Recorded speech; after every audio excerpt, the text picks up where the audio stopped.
So if you're going to be transferring it to a different escrow company, we're putting in a little bit of a cushion to get it reopened. They're sharing in the cost of that, and then allowing 5 extra days, business days, to get it closed on time.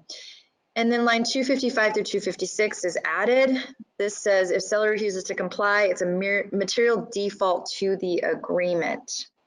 So again, talk to your principal brokers to make sure you guys are handling the FIRPTA, the Foreign Investment Real Property Tax Act stuff the way your office understands it to be handled, and making sure, this is a tip for you guys, that you're really communicating with your escrow officer very well regarding this process, because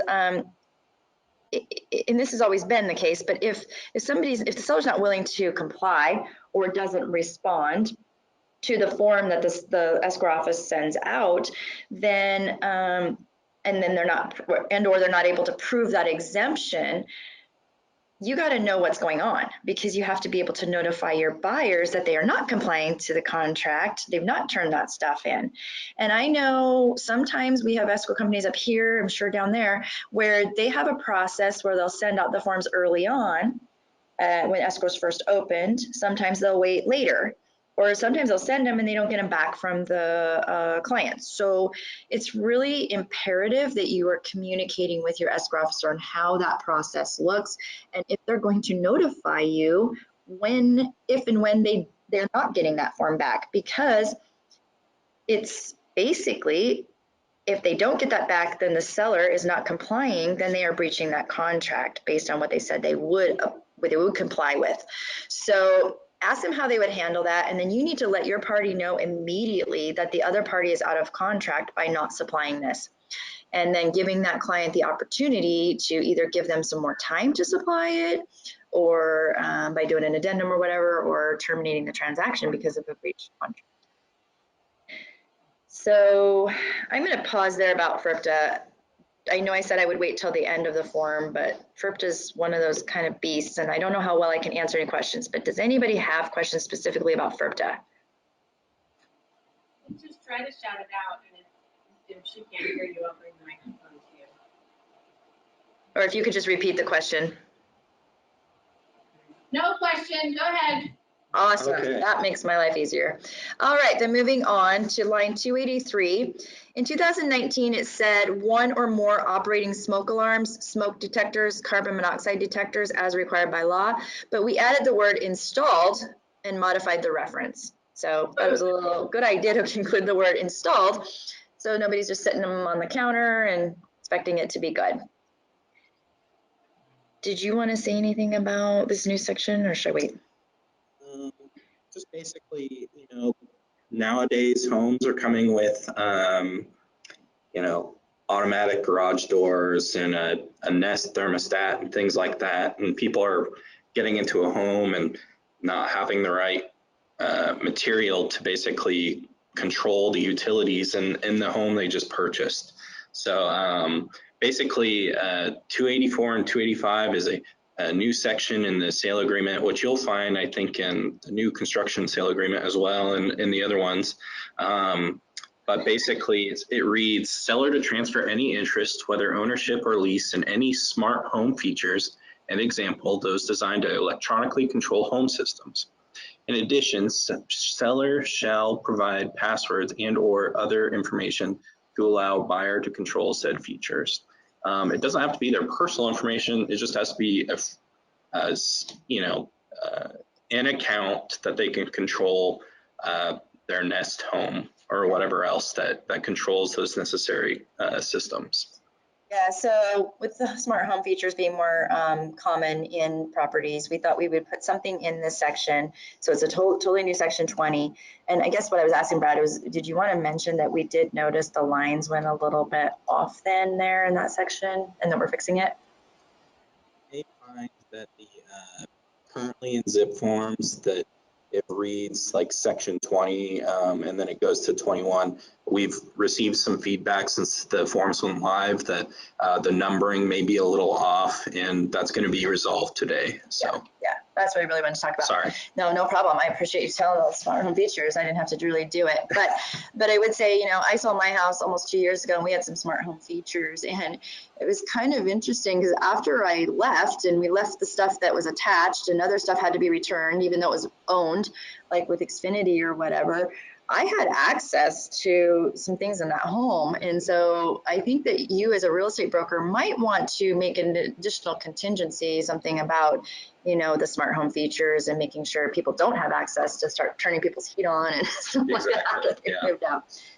Anyway, we'll move on. So line 338, we changed then to then seller at seller's option may terminate this agreement.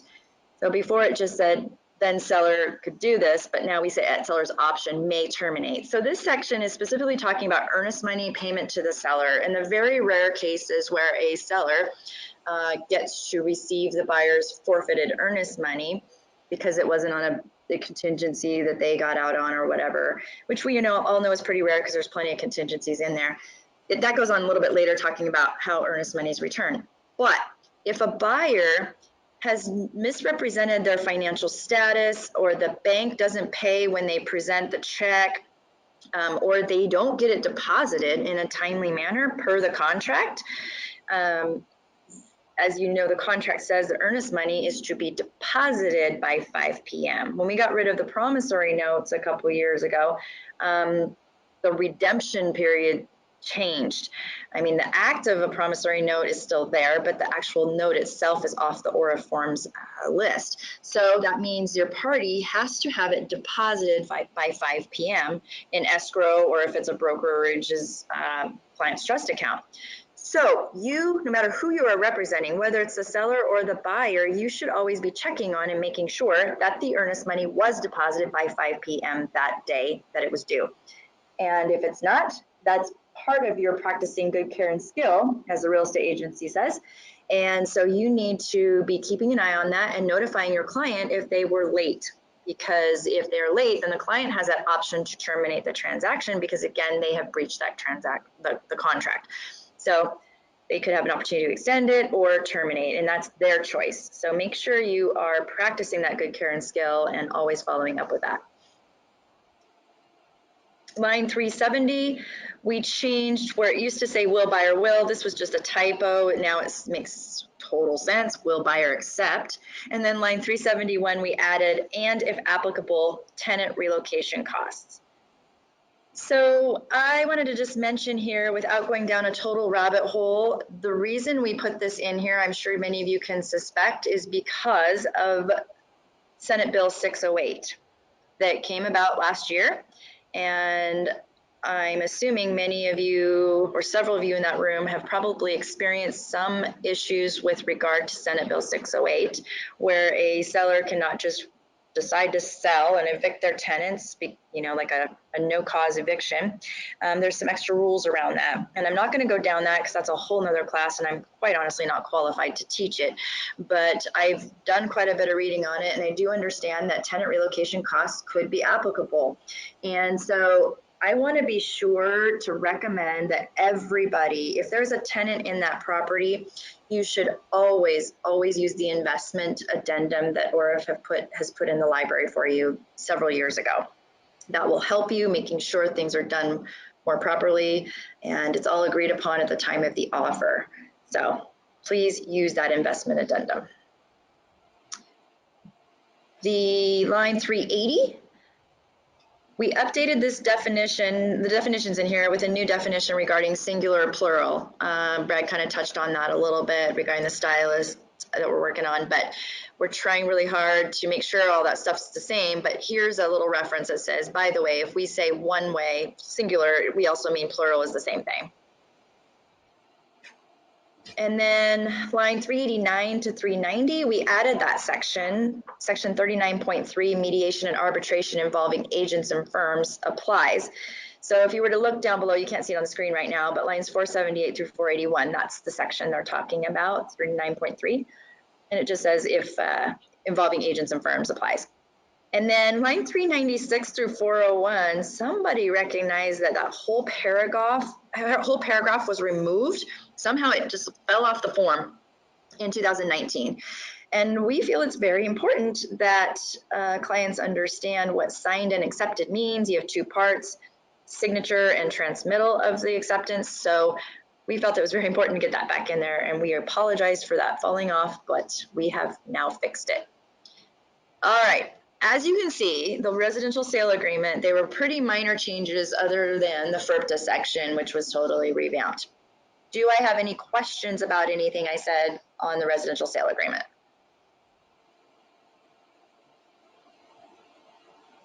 Nope. All right, cool. So moving on to the condominium sales agreement, we made changes to page 5.